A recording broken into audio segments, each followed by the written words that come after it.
नमस्कार दोस्तों। जय सनातन, जय गौ माता, वंदे मातरम। आज फिर मैं आपके सामने आया हूँ क्षमा मांगते हुए इस बात का कि जो हमारे कंटेंट होते हैं उसके अंदर मेरा कोई ऐसी इच्छा नहीं होती है कि किसी को मैं दुख पहुँचाऊँ या हमारे वक्तव्य से कोई दुखी हो जाए। तो इसका मतलब कतई नहीं होता है कि मैं कोई विद्वेष फैलाने की भावना से वीडियो रिकॉर्ड कर रहा हूँ। मेरी इच्छा यही है कि जो जितने भी हमारे सनातन भाई बंधु हैं वो अपने बचाव के लिए कैसे मैदान में उतरें, क्योंकि हमारे पास समय कम है और काम बहुत ज़्यादा करना है। क्या क्या काम करना है, हम कैसे अपने को प्रोटेक्ट कर सकते हैं और इसकी ज़रूरत हमें क्यों आन पड़ी, क्योंकि हाल फिलहाल हमें एक दर्पण दिखाया गया है। हमास के आतंकवादियों ने हम लोगों को, सारे सनातनियों को एक दर्पण दिखाया है और दर्पण में बताया गया कि यदि आप नहीं चेते तो आपके साथ भी वही हश्र होगा जो मैंने इजराइल के साथ किया। इजराइल एक ट्रेलर था, हिंदुस्तान में गज़वे हिंद के द्वारा एक पूरी फिल्म रची जाएगी और इसकी परिकल्पना हमारे देश में एक बार नहीं अनेकों बार हो चुकी है, लेकिन हमारे सनातन भाई और बहनों को उनके कानों तक जू नहीं रेंग पाती। दर्द है, तकलीफ़ है और गुस्सा भी है। इसीलिए तो सोचता हूँ कि जो हमारे बस में है उसको कुछ करूँ। यदि मैं बहुत बड़े गैदरिंग को नहीं कर सकता हूँ एड्रेस, मैं बहुत बड़ा राजनेता नहीं हूँ और राजनेता शायद कर भी नहीं पाएंगे क्योंकि उनकी व्यवस्था है कि उनको वोट चाहिए, लेकिन मैं कुछ भी नहीं हूँ। It is just like I am a single man, I am zero. एक के सामने रख दो तो 10 हो जाएगा, 10 के सामने रखो 100 हो जाएगा, 100 के सामने रखो 1000, 1000 के सामने रखो तो 10,000, 10,000 के सामने रखो तो 1,00,000। हमारी ये कैपेसिटी है, प्रोवाइडेड कि हमारे जैसे जीरो के पहले एक सनातन भाइयों को या बहनों को खड़ा होना पड़ेगा। और मैं आपसे अपेक्षा करता हूँ, आपसे मेरी करबद्ध प्रार्थना है कि मेरी बातों को सुने और इस पर अमल करने की कोशिश करें।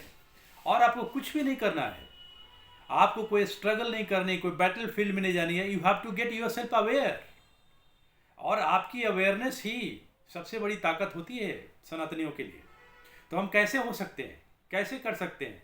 सचेत एक देखते हैं ना, गवर्नमेंट ऑफिशियल एक ऐड है, नजरें हटी दुर्घटना घटी। यदि हम लोग अपने आप की प्रोटेक्शन नहीं कर पाए या फिर हम सचेत नहीं रह पाए तो हमारी गर्दन कटी। We would be behemoed, we would be butchered as Israelis were butchered on October the 7th previous month। मेरे दोस्तों, मेरे भाइयों और बहनों, मेरी सोच भयभीत कर देती है। आपको बताने से मेरे रूह कांपने लगते हैं, मैं बहुत ही परेशान हो जाता हूँ, रात की नींद उड़ जाती है, हमारे होश पाख्ता हो जाते हैं इस बात को सोच करके कि काश वैसा दिन ना आए। लेकिन यदि वैसा दिन आ गया तो क्या हुआ होगा? हमारे पूर्वजों के पास उस ज़माने में सोशल मीडिया नहीं थी। आज सोशल मीडिया है जिसके बदौलत कल घटना होती है, आज पूरे विश्व में फैल जाती है। लेकिन हम सचेत हो जाएं तो कितने से बड़े तूफान भी आ जाएं तो हम अपनी बचाव कर सकते हैं। देखते हैं ना, बड़े बड़े वृक्ष तूफानों में गिर जाते हैं, लेकिन छोटा सा तिनका, उनके अंदर इतनी मेलेबिलिटी होती है, इतनी they are so you know flexible कि आंधी आती है वो मुड़ जाते हैं, आंधी जाने के बाद फिर से खड़ा हो जाते हैं।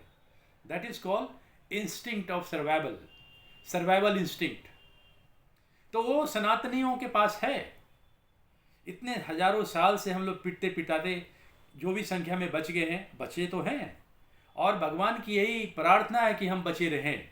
इसके लिए कुछ उपाय करने पड़ेंगे और इसमें हर हिंदुस्तानी को, जैसे हमें स्वतंत्रता मिली थी तो उसमें कोई ऐसा नहीं था कि एक ही साबरमती के संतों ने कर दिया कमाल, एक जो डफली बजाया जाता है कि उन्होंने ही सब कुछ कर दिया, नहीं, हर हिंदुस्तानी का रोल था।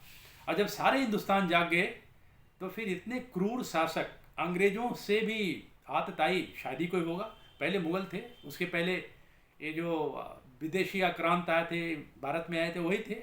लेकिन अंग्रेज भी कम नहीं था, उनके जो रूल्स है रेगुलेशंस इतने एट्रोसियस थे जो कि जजिया से किसी मायने में कम नहीं थे। फिर भी हम लोग सर्वाइव किए और अभी तक कर रहे। तो ये दर्पण दिखाने का मकसद था क्या? हमने कहाँ से उदाहरण लेनी है? हमास वालों से। हमास वालों ने क्या नहीं किया? कौन सी दरिंदगी नहीं की? कौन सी ऐसी यातना थी जिसको उसने छोड़ दिया?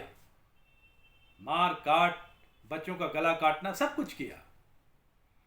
हम कैसे अपने बच्चों को बचा सकते हैं? आने वाली पीढ़ियों को कैसे बचा सकते हैं? अपने धर्म की रक्षा हम कैसे कर सकते हैं? यदि रक्षा करना है तो मुझे शत्रु बोध के बारे में जानना होगा, हमास की चार्टर को पढ़नी होगी। और भाइयों और बहनों, ये जान के बहुत दुख होता है कि हमारे पिछवाड़े में, हमारे जस्ट बगल में, जिसको हम साया मुल्क बोलते हैं, पाकिस्तान, उसके अंदर एक बहुत ही आतंकवादी ग्रुप जिसका नाम है लश्कर ए तैयबा, वो भी पल्वित, पुष्पित और ज़बरदस्त फलित हो रही है। उसकी भी सोच वही है कि क़यामत जब तक नहीं आता है तब उसके पहले तक जितने भी काफिर हैं सबको मार देनी है। अब चलें हमास के पास। ये हमास पैलेस्तीन की मिलिटेंट ऑर्गेनाइजेशन बोली जाती है। मिलिटेंट पैलेस्टीनियन लिबरेशन ऑर्गेनाइजेशन पहले थी, PLO। उसको मार काट के इन्होंने अपनी सत्ता हथिया ली और उसका मिलिटेंट विंग है। वर्ल्ड फोरम में और इंडिया का भी स्टैंड है, it is a militant Islamist terrorist organisation which is involved in the act of terrorism and spreading hatred and animosity in the world। प्रतिबंधित ये संस्था है। 1948 में जब इजराइल और पैलेस्तीन बनी थी, उसी समय इनकी सोच थी कि यहाँ से जब तक एक भी ज्यूज बचा रहेगा क़यामत नहीं आएगा। उसी तरह से लश्कर ए तैयबा जो हमारे हमसाया मुल्क पाकिस्तान में पनप रहा है, ISI के द्वारा फंडेड ऑर्गेनाइजेशन है, मिलिटेंट ऑर्गेनाइजेशन है। इस ऑर्गेनाइजेशन की जो चार्टर आप पढ़ेंगे तो चार्टर में यही लिखा हुआ है कि जब तक एक भी काफिर जिंदा है तब तक क़यामत नहीं आएगा। और क़यामत आने का मतलब होता है एंड ऑफ द सिविलाइजेशन। और उनकी प्रिंसिपल क्या है, उनकी सोच क्या है?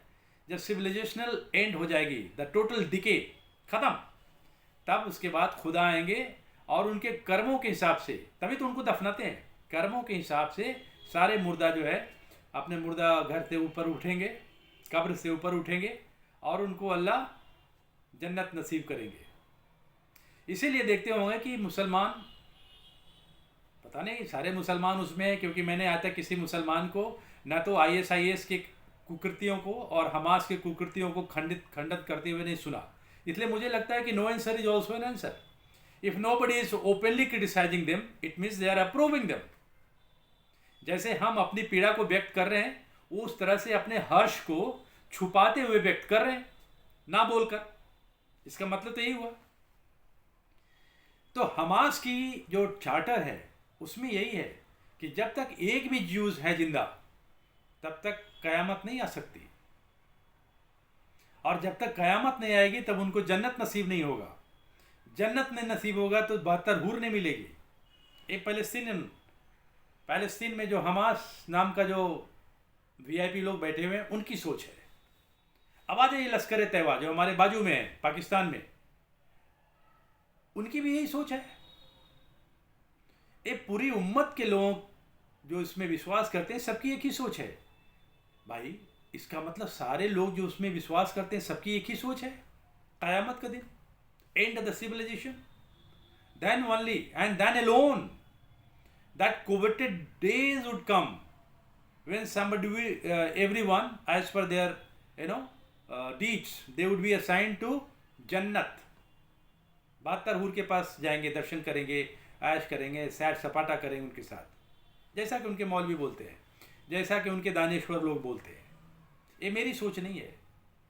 इन सोच को देखने के बाद, सुनने के बाद, पढ़ने के बाद, जानने के बाद केवल दिल भयभीत ही नहीं होता, आक्रांतित ही नहीं होता, लगता है कि आने वाला कल कितना अंधकारमय होगा, कितने खतरनाक समय आने वाले हैं। कहता है ना कि धूल थी हमारे चेहरे पे और हम शीशा को, दर्पण को पोंछते रह गए। हमने गंगा जमनी तहजीब नाम की झूठी बकवास, एक फ्रेब कॉन्सेप्ट को प्रमोट करते करते करते हम लोगों की उम्र बीत जाती है। लेकिन क्या गंगा जमनी तहजीब सही मायने में ज़िंदगी में है? जबकि गंगा भी हमारी, जमुना भी हमारी, तहजीब उनकी कैसे हो गई भाई? तो मैं फिर से वापस आना चाहता हूँ हमास के चार्टर पे। हमास के charter is equal to the charter of Lashkar Taiba Pakistan. तो जब उनकी सोच है कि जब तक एक भी यहूदी बचा हुआ है तब तक क़यामत नहीं आएगी, उनकी सोच लश्कर तैयबा से मिलती है कि जब तक एक भी काफिर, काफिर मतलब हिंदू, काफिर मतलब क्रिश्चियन, काफिर मतलब non believers in Islam, those who do not believe Islam और the dictates of Islam, they are called non believers, is equal to काफिर, तब तक क़यामत नहीं आएगी। और हर शांति प्रिय लोगों को क़यामत लाने की बहुत जल्दी है, क्योंकि उन्हें 72 हूर का दर्शन करने के लिए बहुत छटपटाहट है, परेशान है वो लोग। यही आ सटके रहे अली गुलाब के फूल, अहियों बौरी बसंत का इंडारिन में फूल। ये खुदा कब मुझे 72 हूरों के दर्शन कराओगे, ऐसी सोच रही होगी। अदरवाइज इतना हमारे सनातन के अंदर ऐसी फीलिंग है, क्या जल्दी है भाई मरने की। उन लोगों की सोच है कि भाई इस जिंदगी में कुछ भी नहीं रखा तो है मरने के बाद की जिंदगी। इस जिंदगी को जैसे तैसे काट लो, उसके बाद की जो जिंदगी आएगी उसमें हम लोग मजे करेंगे। शहद की नदियाँ, दूध की नदियाँ, हूरों, और उसमें एक भी नहीं 72 हूरों की तादाद आपके सेवा शुश्रूषा में लगी रहेगी। ऐसी परिकल्पना या ऐसी सोच या ऐसी देवा स्वप्न कहाँ मिलेगा। हमारे लिए देवा स्वप्न लगता है, लेकिन उन लोगों के लिए तो हकीकत लगती है। उन लोगों को लगता है कि जितना जल्दी काफिर को ख़त्म करो ऊपर जाओ। तो ये मैं कहानी सुनाने के लिए नहीं बैठा हूँ, ये मैं आपको डराने के लिए और आगाह करने के लिए बैठा हूँ कि जब तक ये अपने सोच को रियलिटी में बदलने के लिए उतर न जाएं, उसके पहले हम तंदुरुस्त होकर अपनी रक्षा सुनिश्चित करने के लिए सक्षम हो जाएं। वो कैसे होगा? शत्रुबोध। करीब करीब मैं जितने भी वीडियोस डाल रहा हूँ उसमें शत्रुबोध ही एक प्राइम फैक्टर है, which is the worst kind of unawareness which is lying in our mindset. उसको दूर करने की या उसको उद्धृत करने की मैं कोशिश कर रहा हूँ। और मेरी सोच यही है कि हर सनातनी इस शत्रुबोध वाली फीलिंग को जाने और जितना जल्दी से जल्दी हो अपने को अवेयर कर ले।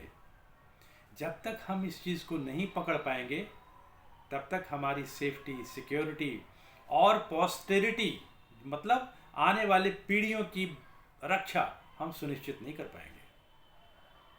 इसलिए मेरे भाई और बहनों, अब देखिए उनके पास एक, आप गलतफहमी में ना रहना कि हिंदू मुस्लिम भाई भाई, कोई भाई भाई नहीं है। जैसे ही मौका मिलेगा आपके गले उतर जाएंगे। इसलिए आप अपने को सचेत रखें। You should embolden yourself mentally, physically and emotionally. Societally you have to be very careful and everywhere you have to be very watchful. सनातन धर्म कभी भी अपने को लापरवाह रहने की उदाहरण नहीं देता। यदि ऐसा दिया होता तो हमारे जितने भी देवी देवता हैं, हमारे जितने भी भगवान के रूप हैं, सबके हाथ में कोई न कोई शस्त्र जरूर है। त्रिशूल, सुदर्शन चक्र, तलवार, कृपाण, बाला, तीर धनुष। हमारे जितने भी देवी देवता हैं, ये क्या इंगित करता है? यदि वो भगवान थे फिर भी अपनी रक्षा के लिए रखते थे, कभी भी दुष्ट, सारी क्रिएशन उन्हीं का किया हुआ है, फिर भी भस्मासुर तो था। भगवान शिव का ही आशीर्वाद लेके उन्हीं के सर के ऊपर हाथ डालना चाहता था। इसलिए ऐसे भस्मासुरों से, जो कि 99, क्या मुझे तो लगता है कि इंडिया के जितने भी उस समय के कुछ भी आए होंगे, तो बहुत सारे जितने भी यहाँ पे तलवार के डर से सलवार पहनी थी, जजिया के डर से, तलवार के डर से लोगों ने अपने धर्म कबूल किया था इस्लाम को, वो ज़्यादा खतरनाक हो गए हैं हमारे लिए, क्योंकि उन्होंने ठान रखा है कि यदि इस्लाम अपनाया है तो उसकी वफादारी करने के लिए they have to be very cruel. उनको ज़्यादा, वो जितना ज़्यादा से ज़्यादा जघन्य अपराध करके अपने कौम को दिखा सके कि मैं तुमसे बड़ा मुसलमान। हिंदुओं को बचने का एक ही तरीका है, अपने को एकत्रित रखें, संगठित रखें और सनातन के जितने भी सो कॉल्ड जात हैं, जात को मिट्टी में दफन करें और एक जात अपनाएं जिसका नाम है सनातन। हम लोग सब एक हैं, इकट्ठे रहें, बलशाली रहें, छोटे छोटे बातों में न बटें, जय भीम और जय मीन के नारों को दफन करें। हम लोग केवल एक ही गाना गाएं, एक ही बोल बोलें और वो बोल है जय सनातन। आज का वीडियो इतना ही, फिर कल मिलेंगे कोई नए विचारों के साथ। मेरी सोच यही रहती है कि जितने भी हमारे सनातनी भाई बहन हैं, माताएं हैं, सबको मैं अवेयर करूं और इस गलतफहमी से ऊपर निकालूं कि all Indians are my brothers and sisters. यदि ऐसे होता तो ये कॉन्सेप्ट रात दिन नहीं फैलाए जाते कि those who do not believe in Allah they have no right to exist on this earth.